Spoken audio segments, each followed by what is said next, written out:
और अमेरिकी खुफिया तंत्र से जुड़े वरिष्ठ लोगों का ये कहना है सार्वजनिक रूप से, ये कोई गोपनीय बात नहीं है, कि अमेरिका के एक राष्ट्रपति की हत्या में भी डीप स्टेट का हाथ था। और मैं पिछले दिनों अपने वीडियो में बता चुका हूं कि भारत में ऐसी कौन सी शख्सियतें थीं जिनकी हत्या के पीछे ऐसा संदेह है कि उसमें डीप स्टेट का हाथ था। भारत जो है न्यूक्लियर एनर्जी में, न्यूक्लियर साइंस में आगे न बढ़ पाए, स्पेस साइंस में न बढ़ पाए। भारत के कितने वैज्ञानिकों की, वरिष्ठ वैज्ञानिकों की संदेहजनक परिस्थितियों में मौत हुई, इसकी खबरें आपने समय समय पर पढ़ी होंगी। उसके अलावा डॉक्टर होमी जहांगीर भाभा का जिस तरह का उनका प्लेन क्रैश हुआ, उसकी बात कर लीजिए आप। मैंने शास्त्री जी की मौत का जिक्र किया था। और इसके अलावा जो है अलग अलग समय पर जो जिन लोगों की मौत है, और सबसे लेटेस्ट माना जाता है कि हमारे CDS जनरल बिपिन रावत की जो विमान दुर्घटना में मौत हुई, उसको लेकर भी संदेह व्यक्त किया जाता है। हालांकि कोई इस तरह का प्रमाण अभी तक सामने आया नहीं, और ऐसी घटनाओं का और ऐसे ऑपरेशंस के प्रमाण आते भी नहीं।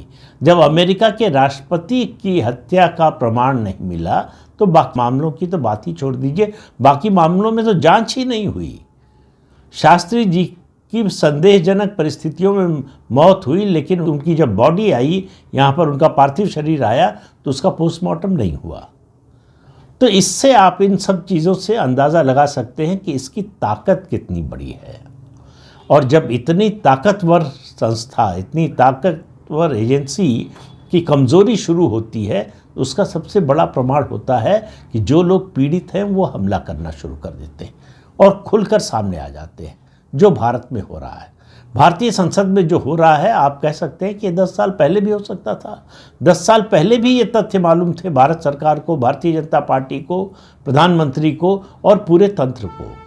लेकिन उस समय एक आशंका थी कि ये तंत्र इतना मजबूत है कि वो पलटकर वार करेगा तो फिर आप उसको सहन करने की स्थिति में नहीं होंगे।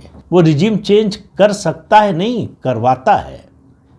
और सबसे ताज़ा उदाहरण तो बांग्लादेश का है, उससे भी ताज़ा उदाहरण आप देखिए तो सीरिया का है।